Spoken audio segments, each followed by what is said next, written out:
So you're out there sitting thinking, oh my god, Dubai is so expensive. Is this the right time to buy property or not? Part of you is really skeptical, and part of you is basically feeling FOMO, fear of missing out. And you're like, no, I just need to buy something. Let's just get into it before it's too late. Stop. Stop.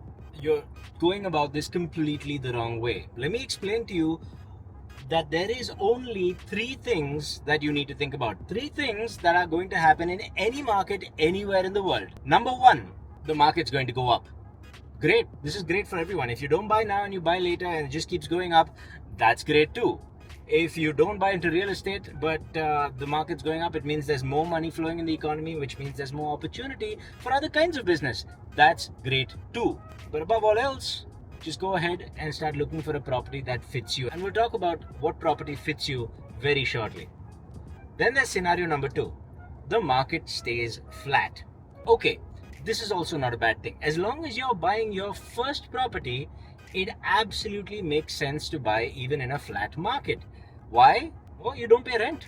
If you're paying a mortgage, at least some of that is coming back to you. You're gaining equity in your asset, right? Well, it's the bank's asset until it's yours, but you get what I'm saying. You start owning more of the property as time goes on. If you're paying rent, you don't own squat. So if it's at least your first property, it still makes sense to buy in a flat market. A flat market also indicates stability, so it might still be worth buying depending on what kind of income, what kind of passive income you can generate from it, because that can serve you well when you leave Dubai one day or when you decide to retire. It's not that it doesn't make sense to buy a property, it's just that you have to pick the right property. Which brings me to scenario number three. And this is the important one. Scenario number three is if the market goes down. And this is the one you all fear. I get it. But if you're doing things right, A, there's nothing to fear, and B, there's only opportunity to be had. But again, how do you go about this? So hear me out. If the market is going down, it's still okay to have property as long as you're protecting yourself from the downside. And 90% of all investing, by the way, how you invest, where you invest, what you decide to buy is just taking care of the downside. It's not speculation. Anyone who's telling you that, oh my god, this market's going to be awesome, therefore you should buy it, is 100% trying to sell you something. That is not who you want to listen to. So hear me out. What you need to do is understand that when the market is down, people lose jobs. But not all people. You might be the one losing your job, but somebody else might not, which means all you have to do is have enough money to go live somewhere else, and you need to be able to rent out your place. What you need to make sure of is that the mortgage you have on your property, or whatever charges you might have on your property, you need to make sure that a reduced rent is enough to cover all your expenses and you never ever have to sell. What does that mean though? Well, let's say you have a 2-bedroom somewhere, and let's say you get 150,000 dirhams per year as your rent. Out of that, a certain amount is going to go for building maintenance, right? Let's say that's, let's say 25,000 or 30,000. 120 is what's remaining. Now assume that something bad has happened, something like COVID, something worse, who cares? Something bad has happened and the rents have gone down a whopping 30%. It's happened before and it can very well happen again. Let's just be honest about this. Dubai is a place of ups and downs, and the best bet you have is to insulate yourself from the downtimes and survive so that you can enjoy the up times. So now you have a mortgage that costs you 100,000 dirhams per year to service. Rent has gone down from 150 to 100, but your mortgage can be serviced. You'll still have to shell out some money for service charges and maintenance. So put aside enough money to do that for about 3 years and let the reduced rent pay the mortgage. Hold on to the property.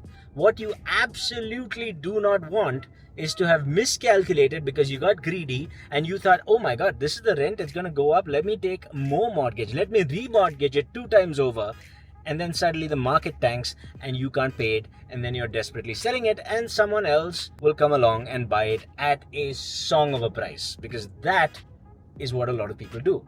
You need to be that person, and the only way to be that person is to make sure that you're never ever in a position to have to sell your property. If you do that, then you're taking care of the downside. there is one other facet to take care of now.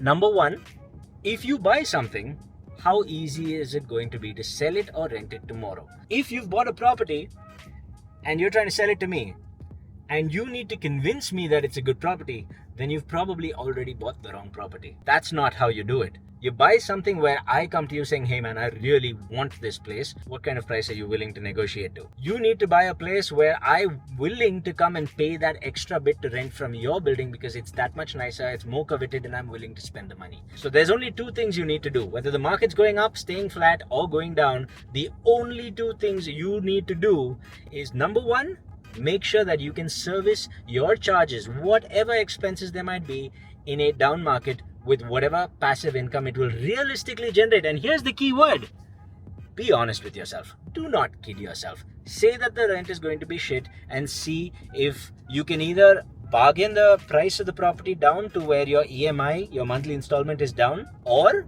put in more cash, enough cash that you're not beholden to your bank for any more than you have to be. And look, there are multiple ways to go about this, but the advice I'm trying to give you is the advice that will work for everyone. It may not be the most efficient way to invest depending on your situation. Maybe you've got a portfolio of properties, maybe you want to leverage them.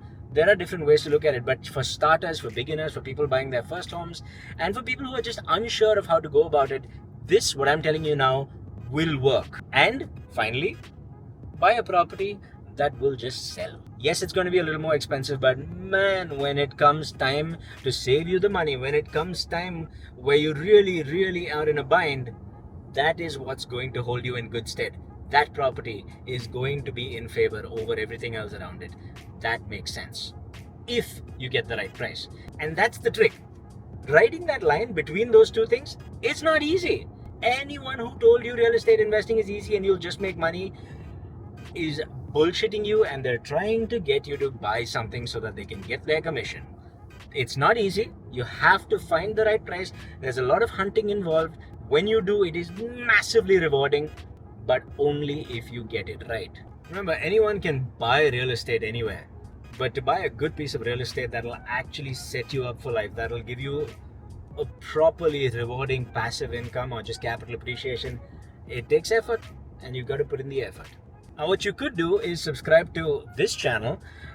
I'll only upload a video if it makes sense, if there's something useful for me to say, and more importantly, I am not a real estate agent. I am just an investor trying to do the best for myself and my family, and I have had both successes and failures, and I've learned from them.